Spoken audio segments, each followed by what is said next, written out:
some point later on. Anyways, we're focused on the knockout stages. I'm going to talk through each game and give my thoughts and predictions for each one.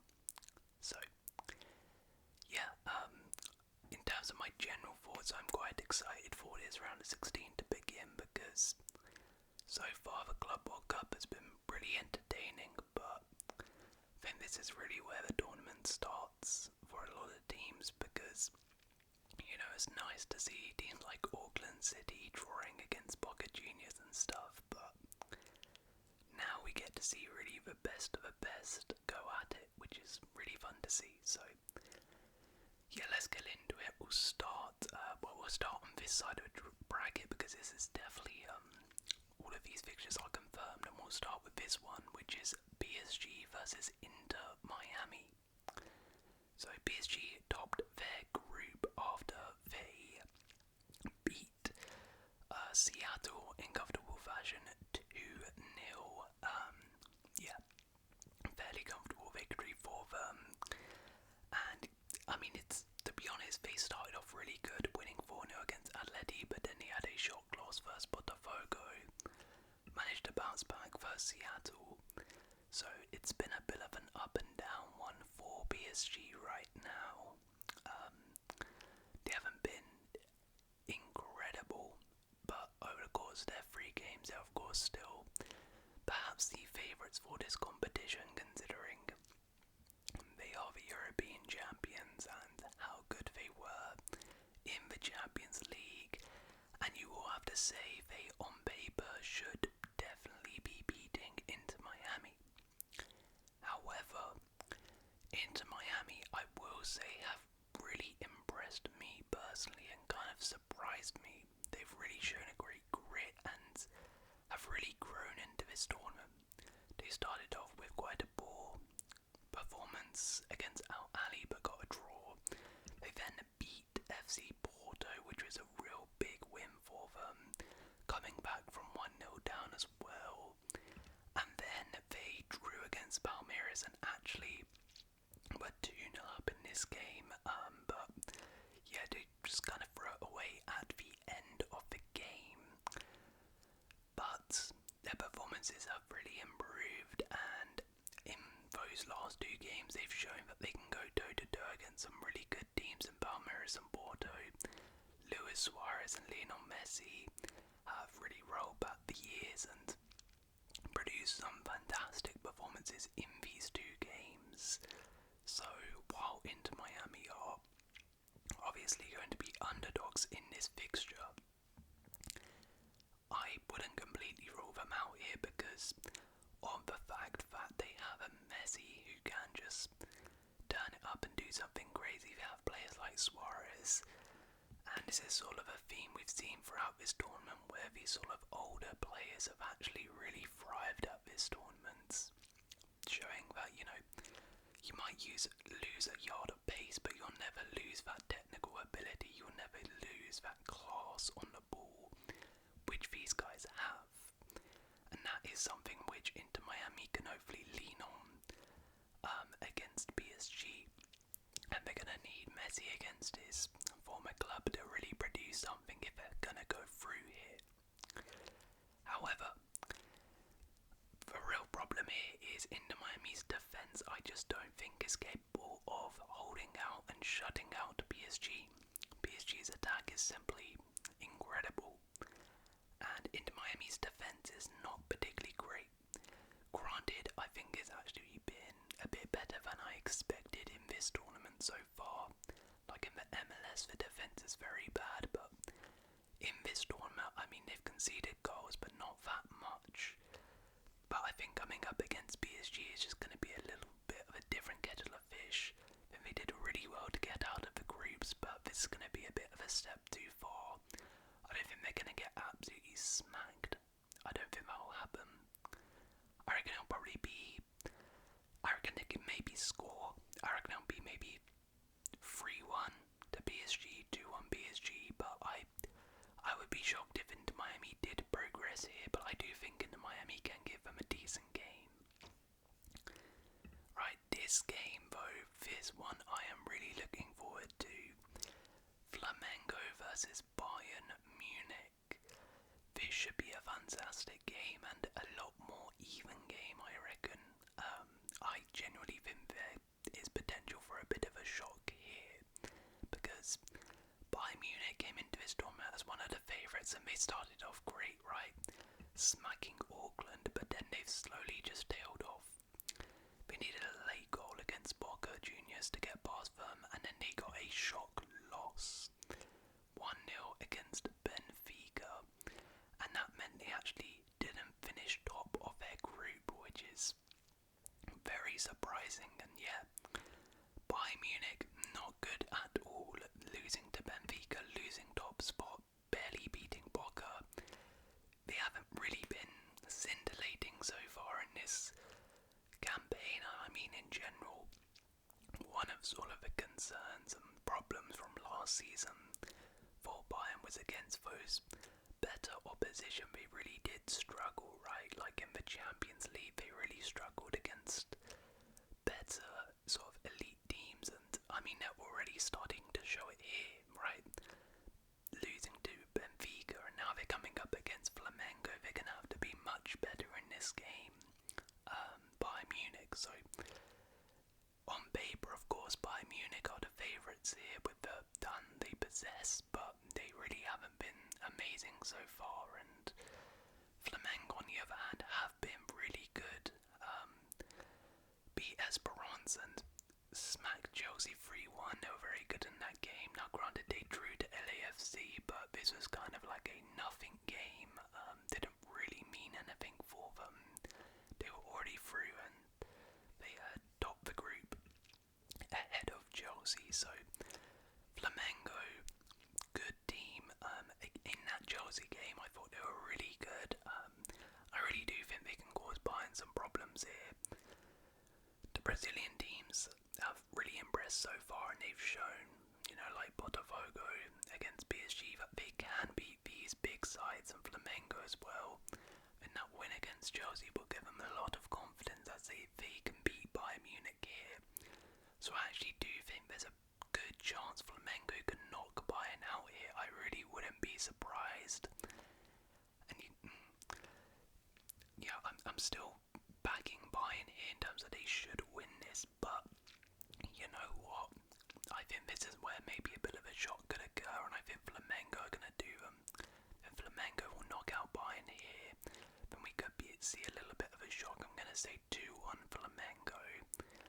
Yeah, I reckon Bayern Munich, like I said, have slowly been getting worse and worse. Performances and results haven't been amazing, and I reckon Flamengo in great form right now. Real dangerous team. Bayern Munich, I think are going to struggle against them, and I think they're going to get shocked and knocked out. Okay, we'll come back to that one, but Borussia Dortmund versus Monterrey is the next one, and a pretty interesting matchup here. Two teams who, I mean, I'm not gonna lie, haven't been like scintillating in this tournament. Borussia Dortmund, especially, I've expected a lot more from them. They've been quite poor. They did in the end manage to top their group, but they drew to Fluminense. They just about beat Mamelodi Sundowns, and they only beat Ulsan 1-0. So Dortmund really have been quite underwhelming, considering they came into this tournament on some really good form under Niko Kovac, and they had a pretty easy group, if I'm being real here, and they barely beat those sides, so they really aren't fantastic, and Monterrey can definitely beat them. But that being said, I mean, Monterrey, they did get out of the group, but again, it wasn't the most convincing thing in the world. They got 2 draws and a win. Granted, they did beat Urawa easily, but they drew to River Plate and Inter. Now, granted, these are 2 very good sides, but I wouldn't say Monterrey are like this amazing team right now. I will say, though, defensively very solid, only conceding 1 goal in the group stages. Attacking-wise, not the best. I know they did score 4 versus Urawa, but that is Urawa, right? But Monterrey drew against Inter. So Monterrey have experience in these bigger games, and Monterrey definitely have faced 2 higher position than Dortmund have. Dortmund really haven't faced a really good side, I reckon, in this tournament. Monterrey defensively very solid, as I mentioned. I think can definitely shut out this Dortmund team. I know Dortmund's attack is good, but I mean Fluminense shut them out. Ulsan only scored 1 goal against them, so I reckon Monterrey can definitely pull off a bit of an upset here and beat them. Honestly, I wouldn't be surprised if this one went to like extra time or penalties. I think Monterrey, as I said, are very defensive side. They don't really score too many goals themselves. Then they're just gonna sort of poor draw this maybe. But you know what? I reckon Monterrey. I'm gonna go for another shock. I reckon Monterrey are gonna do Dortmund here and knock out. I think both German sides are getting knocked out in the round of 16. I don't think Dortmund have been particularly impressive, and I think Monterrey, as I said, defensively are good enough to shut out Dortmund. I reckon, from like a set piece or something, Ramos can do something in this game. And yeah, I reckon Monterrey are gonna do it. I reckon I'm gonna say this one is 1-0 Monterrey after extra time. Alright, again we'll come back to those, but Inter Milan versus Fluminense is the next one. A pretty interesting tie here.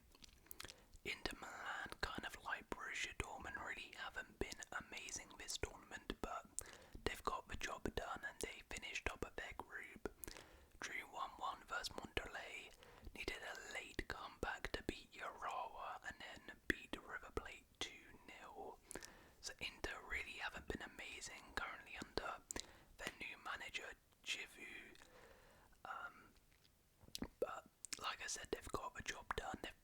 They just have enough quality in that squad to beat most teams, and again on paper they should have enough quality to beat Fluminense. But Fluminense, I mean, again, I'm not gonna lie, haven't been amazing. Like 2-0 draws, a 4-2 win against Ulsan, but Ulsan aren't amazing. Yeah, 2-0 draws against Dortmund. I mean, I guess defensively they're pretty good, but attacking wise maybe they're lacking a little bit. So I mean, two teams here who aren't necessarily scintillating form right now, who aren't the best going forward. Again, this could be a bit like Dortmund, Monterrey, and a little bit of a boring, low-scoring game, I reckon. But Fluminense should definitely have a chance of going through here. I reckon this is going to be really tight. Honestly, I think it could be another draw. I reckon this could be 1-1. I think this one could be going to penalties. I could see it going either way here. I'm going to say Inter get it done. I'll say Inter get the job done on penalties, but like I said, I don't think either side have been incredible. So I could see either progressing here. Alright, next up we have an all-Brazilian clash between Palmeiras and Botafogo, which is really cool to see. So we are guaranteed at least one Brazilian team in the quarterfinals, which is nice. But another note here, I mean, shout out to Brazilian teams because all 4 Brazilian teams have made it to the quarterfinal stage, which is fantastic. Sorry, to round of 16s. And funny enough, none of the Argentinian sides made it, so yeah, I guess there's something for those Brazilian fans. But yeah, this is really interesting. So Palmeiras, I've been fairly impressed with them so far. I thought they were pretty good against Porto. Nice win against Al Ali. Now granted, against Inter Miami they were quite poor, but they did manage to salvage a point at least. And again, Botafogo, very impressive. Managed to get past Seattle, pulled off the biggest shock of the tournament so far, beating PSG, and then only lost 1-0 against Atleti, but that was enough to get them through. So this should be a really good game. I'm sure their fans are going to show up. Now I have no idea how these guys fare in the Brazilian league against each other. Have these guys, or did these guys play this season already? Was this the first game of the season? Ended 0-0. Wow, yeah, okay, so and if we look at the head-to-head, I mean, Palmeiras haven't beaten Botafogo. Wow, it's since 2023. So, and they actually played each other in a Copa Libertadores, but Botafogo won. But a lot of draws there, so it's pretty even. This is quite tough to predict. I think I'm gonna go for Botafogo though to win this. I think Botafogo. I think they've just faced a bit higher quality opposition so far in their group with PSG and Atleti, and I've been really impressed with how they've dealt with them. Palmeiras have done pretty decent, but are yet to come up against a really good side. Botafogo maybe, I think, have impressed me a little bit more in this tournament, so I'm gonna go Botafogo for this one. I'll say 2-1 to Botafogo. Right, and Benfica versus Chelsea. So Benfica, a bit of a weird one. I mean, they sort of started off for Dortmund quite poor, but they've sort of grown into it and surprisingly topped their group. They started off with a pretty poor result against Boca, but they managed to secure a draw. They were sort of actually struggling against Auckland for a while, but managed to get 6 past them, and then they pulled off an incredible 1-0 win against Bayern to somehow top the group, which is pretty mad. So yeah, Benfica have sort of grown into this tournament, getting better and better, and I think they can fancy their chances against Chelsea because, again, Chelsea have been a little bit up and down, beat LAFC and Esperance like expected, but against Flamingo were really poor and we lost 3-1 in that game, so I think these are actually 2 fairly evenly matched sides here. Benfica against Bayern have shown that they can beat sort of these bigger sides. Chelsea, they came up against a good team in their group stage and lost fairly convincingly, so this is going to be a real test. As a Chelsea fan, I'm actually quite happy we've got Benfica here because, again, I think this is a really good test to see our level. It's a team who we should be winning on paper, but I could see it go either way, to be honest, so it's quite tough to predict. Look, I'm gonna back Chelsea to win just because, yes, Benfica did beat Bayern, but I think overall their actual performances in games haven't been incredible. I do think, while we weren't great against Flamengo, I do think we have enough quality in the squad. I hope that, we take this game seriously. We sort of rotated and experimented in a couple group games. I think now we're in the knockouts, we're just going to take this fully seriously, hopefully, and hopefully we get the job done. So I'm going to say 2-1 to Chelsea. I hope we get the job done. We should get the job done. I'll be very disappointed if we can get knocked out to Benfica, but I'm not gonna lie, I wouldn't be surprised if we got knocked out to Benfica. Right, and the other games, so this is going to be the winner of the last group, which again I'm assuming is going to be Real Madrid, unless Salzburg pull off a mad one against Madrid. We are going to have Madrid versus Juventus, which is going to be very interesting. Now Juventus start off the groups incredible, smacking out Ain and Wydad, but then they got absolutely smoked by Manchester City 5-2. It was an absolute annihilation. They were so bad in this game, Juve. I mean, look at that. Look at the stats. They just got smacked, absolutely bumped. And that was the first actual good team they faced, right? They sort of stat padded against these smaller sides. They're now coming into this potential Real Madrid game off the back of a really bad result, a bit of a humbling. Going to be really bad on their morale.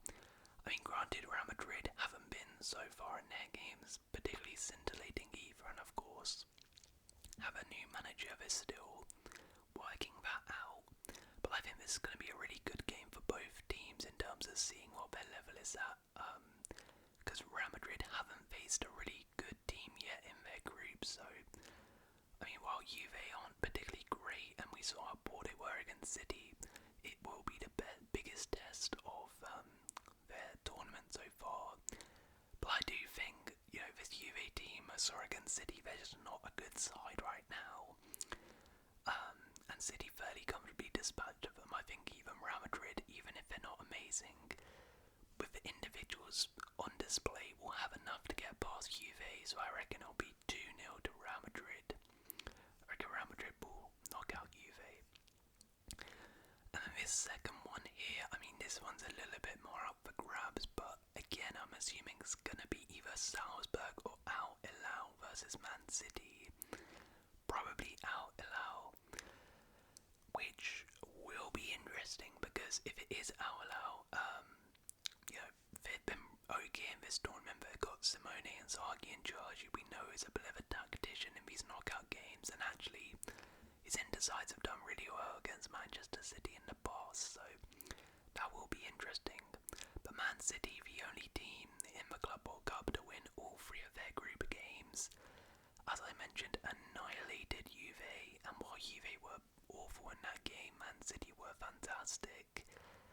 I think whoever they come up against, unless it's Real Madrid, and Madrid somehow mess up and finish second, I think Man City will be beating Salzburg or Al Hilal fairly comfortably in that game.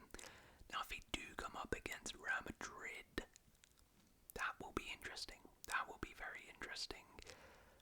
I think City might still beat them simply because Real Madrid, as I said, with the managers and stuff like that, still sort of working out.